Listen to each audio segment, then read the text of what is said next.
Salut tout le monde et bienvenue au podcast Les vraies affaires zéro bullshit. Ici Rock Cholette. Pardonnez-moi. Boy, ça commence bien. Donc, merci d'être là et bienvenue à ce podcast. Je veux aujourd'hui faire une exception. Je vais vous donner l'heure puis le moment que je fais le podcast parce que ça va être peut-être important dans la journée parce qu'il risque d'avoir des développements. Alors, j'enregistre le podcast ce matin, mardi, le 1er juin, et il est 10h21. Alors, je veux que ça soit clair.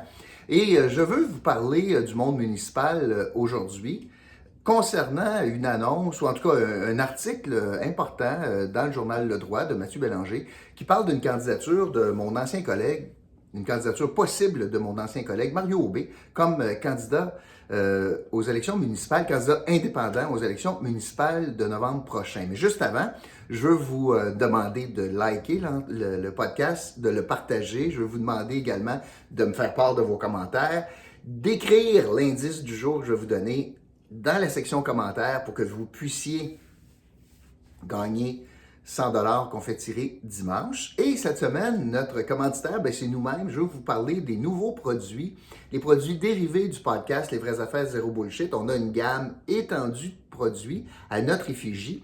Vous allez sur le site web lesvraisaffaires0bullshit.com dans la section boutique, puis vous allez les voir, vous pouvez les commander, vous allez les recevoir à la maison. Et aujourd'hui, je vais vous parler de deux produits. Ça, c'est ma tasse à café, vous la voyez, je la montre. Alors, on a le modèle petite tasse, j'ai mon café là-dedans. Merci à la brûlerie en passant, un très bon café à la brûlerie. Puis vous avez la plus grosse tasse, vous allez voir les différences de grandeur, vous avez deux formes, deux tailles de tasses. Et je vais me permettre une petite farce qui n'en est pas une. J'avais envie d'appeler celle-ci la tasse Will Amos. Parce que vous savez ce qu'il fait avec ses tasses. Hein? Will Amos, il sort le zizi pour pisser dedans alors qu'il est à la caméra. Deuxième frasque. C'est mon député en passant. Je suis dans son comté. Je ne peux pas dire que c'est édifiant, là. Alors, la plus grosse tasse, c'est drôle, j'avais l'intention presque de lui offrir. Puis non, finalement, je ne le ferai pas parce que je n'ai pas l'intention qu'il fasse ça là-dedans. Mais je voulais faire un petit lien avec ce qui s'est passé. Donc, ça pourrait être la tasse Will Amos. Ça n'a pas de bon sens. Le journal Le Droit sort une histoire qui est probablement le secret le moins bien gardé dans l'est de Gatineau. Puis à Gatineau, vous savez, Marc Carrière a annoncé, le conseiller, qu'il ne se représentait pas. Moi, je suis surpris. Moi, les discussions que j'avais eues, il était passé avec Marc Carrière. Il semblait revenir. Je pense qu'il est tanné, il est fatigué. Puis on verra, il va prendre une pause. Peut-être qu'il va revenir à d'autres niveaux. Je pense qu'il affectionnerait peut-être Québec, dans une certaine façon. Donc, Marc Carrière a annoncé son départ. Puis le quartier est donc vacant. Marc Carrière est un candidat indépendant. Puis probablement que ce quartier-là va élire un candidat indépendant aussi. Je pense que la grogne est assez forte contre Action Gatineau dans le quartier. Alors, Marc Carrière a dit, lorsqu'il a annoncé qu'il quittait, qu'il avait quelqu'un de très bien en tête. Mais il a tait son nom. Dans l'article du journal aujourd'hui, je vais vous lire certains passages où Mario Aubé, le journaliste du 104.7, qui est mon ami, je ne me cache pas, là, dit que, bon, il y a toutes sortes de déclarations que j'y arrive, mais Marc Carrière dit que ce serait un bon candidat. Alors moi, je soupçonne que Marc Carrière souhaiterait la candidature de Mario Aubé. Dans les déclarations de Mario, il dit au journaliste Mathieu Bélanger que il est en sérieuse réflexion, qu'il n'avait pas encore abordé la question avec son patron, et j'y reviendrai au niveau du patron Bob Rioux, et je cite Mario Aubé, là, je suis à la croisée des chemins, qu'il a toujours eu un intérêt pour la politique, qu'il habite le quartier, qu'il parle à beaucoup de monde, qu'il reçoit des appuis de beaucoup de monde, tant des citoyens que des gens d'affaires. Honnêtement, là, ouvrir la porte plus grande que ça pour faire le saut en politique, tu ne peux pas le faire. Il fait tout sauf fermer la porte, il fait l'inverse.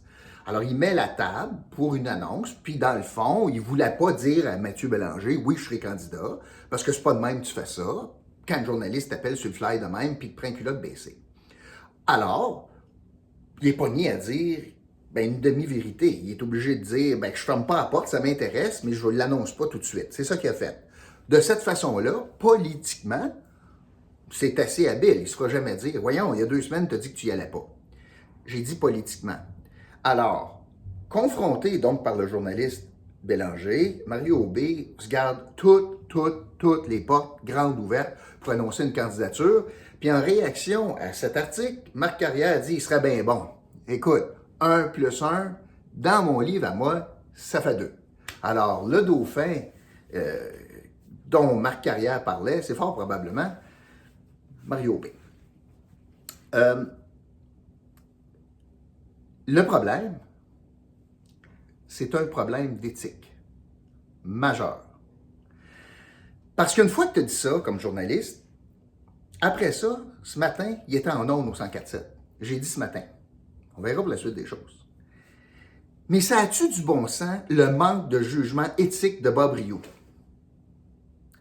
Tu as un journaliste. Puis la job du journaliste le matin, là, c'est quand même pas rien. Il est en ondes plusieurs heures. Puis dans ses bulletins de nouvelles, c'est lui qui décide, premièrement, il regarde la nouvelle qui est déjà écrite, ou il écrit une nouvelle, il modifie des nouvelles, il décide quelle nouvelle il va lire, puis l'ordre d'importance des nouvelles dans son bulletin de nouvelles. Il y a des choix éditoriaux là-dedans. Tout au long de l'émission du matin.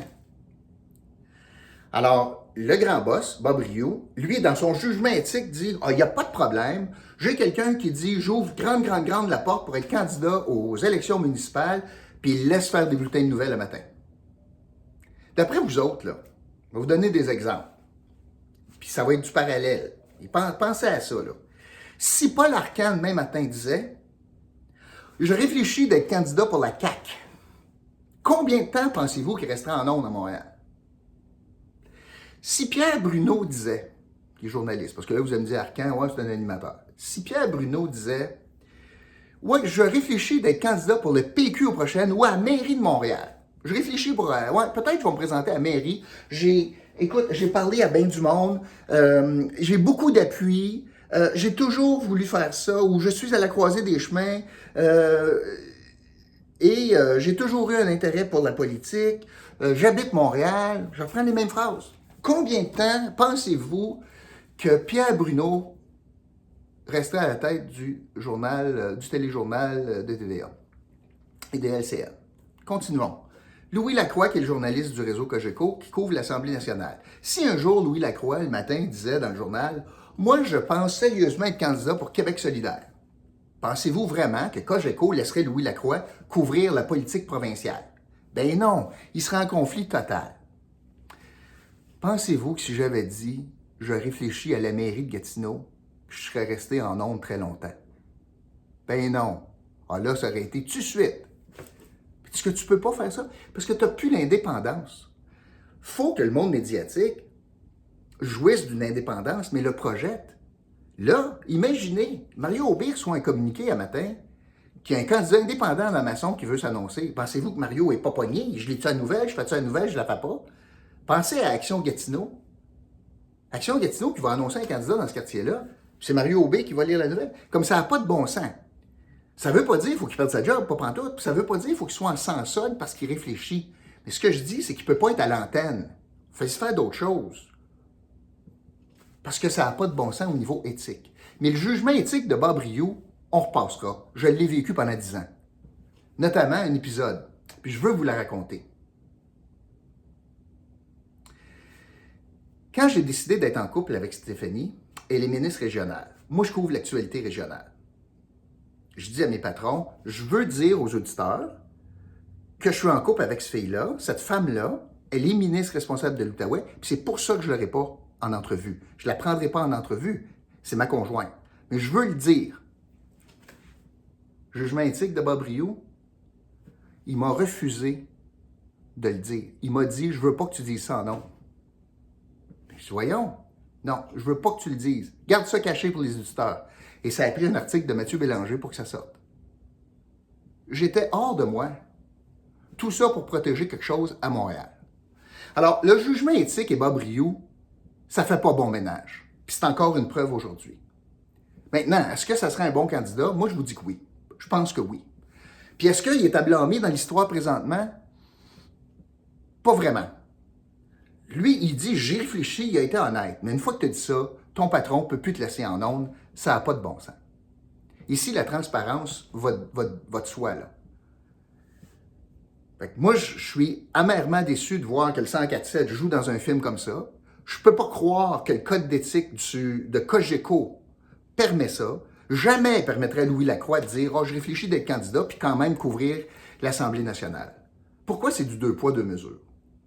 Alors, je veux juste mettre ça en relief parce que si Action Gatineau ou d'autres candidats étaient en maudit de la situation, ils auraient raison. Ils auraient raison. Mais ça prouve encore, peut-être, la faiblesse de la direction de Cogeco en Outaouais. Alors, l'indice du jour, c'est Mario. L'indice du jour aujourd'hui, c'est Mario. Je voulais vous dire ça. Je trouve ça épouvantable. J'espère que ça se règle rapidement. Merci beaucoup. Je vais revenir un peu plus tard avec un autre podcast concernant le point de presse de François Legault. OK? Salut.